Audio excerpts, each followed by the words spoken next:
ব্ৰিটিছৰ দিনৰ ঐতিহাসিক স্মৃতি বিজড়িত মাছবাট ৰেল ষ্টেচনে লাভ কৰিলে অত্যাধুনিক ৰূপ ১১৭ বছৰ পুৰণি এই ষ্টেচনটোক অমৃত ভাৰত আঁচনিৰ অধীনত পুনৰ বিকশিত কৰি আজি মুকলি কৰে প্ৰধানমন্ত্ৰী নৰেন্দ্ৰ মোদীয়ে পুৰণি ঐতিহ্য আৰু আধুনিকতাৰ এই অনবদ্য সংমিশ্ৰণক লৈ এতিয়া উৎফুল্লিত স্থানীয় ৰাইজ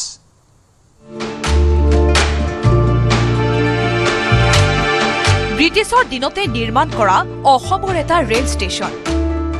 ১১৭ বছৰ গৰকিলে মাছবাট ৰেল ষ্টেচনে প্ৰাক স্বাধীনোত্তৰ কালতে ১৯০৯ চনত নিৰ্মাণ কৰা হৈছিল অসমৰ মাছবাটত থকা এই পুৰণি ৰেল ষ্টেচনটো ব্ৰিটিছৰ স্মৃতি বিজড়িত তাহানিৰ সেই মাছবাট ৰেল ষ্টেচনটো এতিয়া আৰু আগৰ দৰে হৈ থকা নাই এয়া মাছবাট ৰেল ষ্টেচনৰ আজিৰ ৰূপ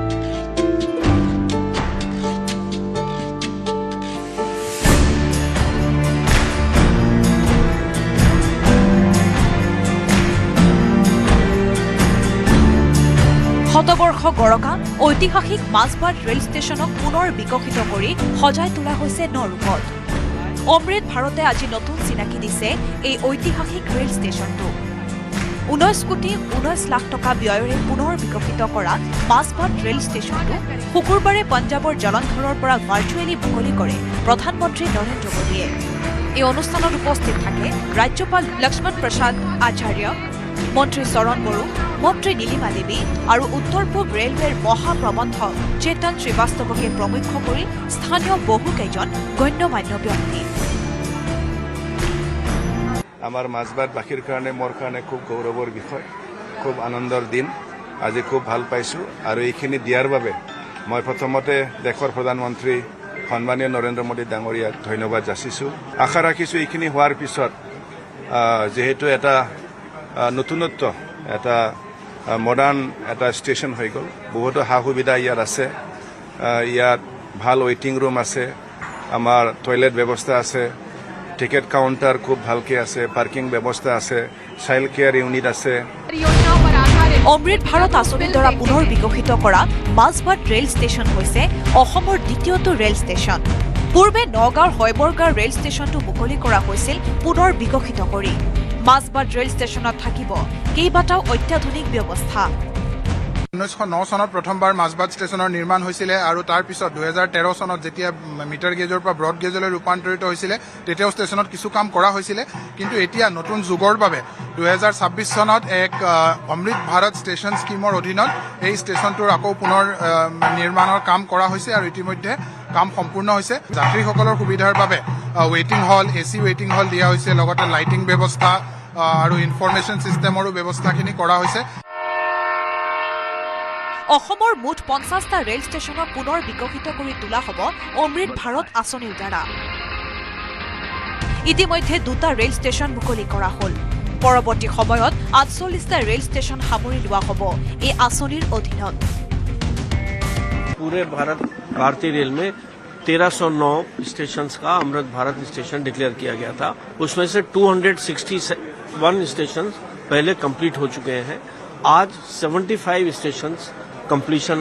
स्टेज है नॉर्थ ईस्ट फ्रंटियर रेलवे से 3 स्टेशन है आसाम में 1 स्टेशन है मजबात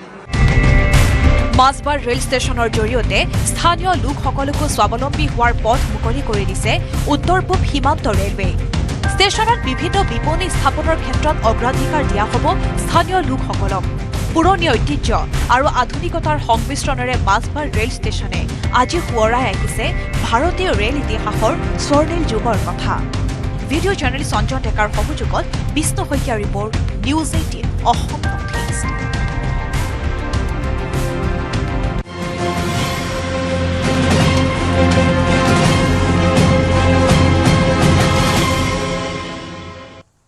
ইতিমধ্যে আমি জনাইছিলোঁ যে পুনৰ বানৰ কবলত পৰিছে যোৰাবাটৰ ৰাষ্ট্ৰীয় ঘাইপথ ৯ মাইল আৰু ১০ মাইলৰ ৰাষ্ট্ৰীয় ঘাইপথো বুৰিল বানত ধাৰাসাৰ বৰষুণৰ পাছতে বুৰিল ৰাষ্ট্ৰীয় ঘাইপথ মেঘালয়ত হোৱা বৰষুণৰ বাবে ৰাষ্ট্ৰীয় ঘাইপথত বান পাহাৰৰ পৰা হুৰে নামি আহিছে পানী আৰু বানৰ ফলত স্তব্ধ হৈ পৰিছে উজনি নামনিৰ যাতায়াত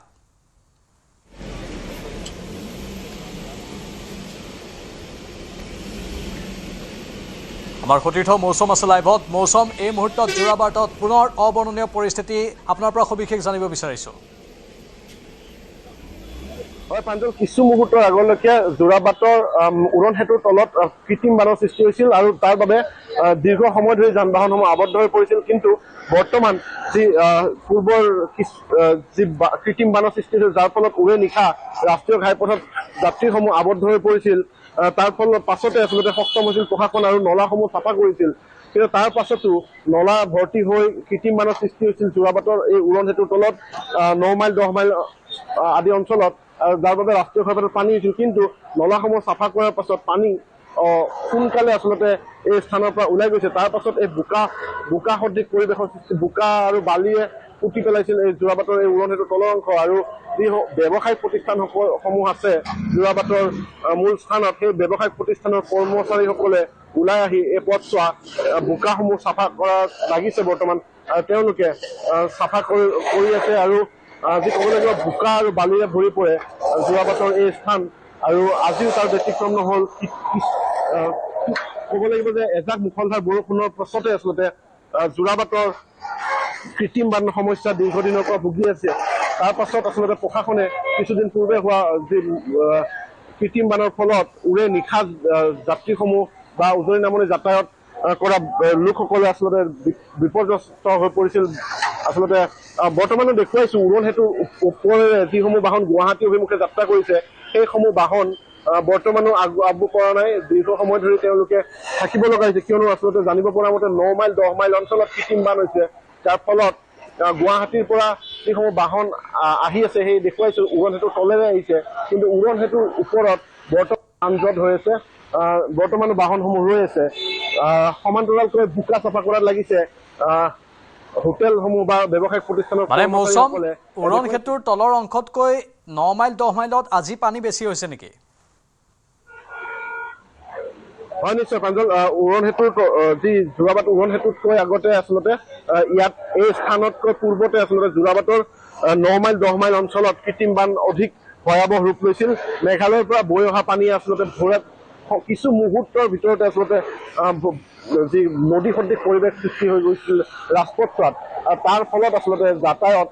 স্তব্ধ হৈ পৰিছিল। বৰ্তমানো দেখুৱাইছো এই উৰণ সেতুৰ দৃশ্য ওপৰৰ ভাগৰ। এতিয়াও যান-জঁট আছে। ধন্যবাদ জনাইছো মৌচম, পৰৱৰ্তী সময়ত পুনৰ যোগাযোগ কৰিম।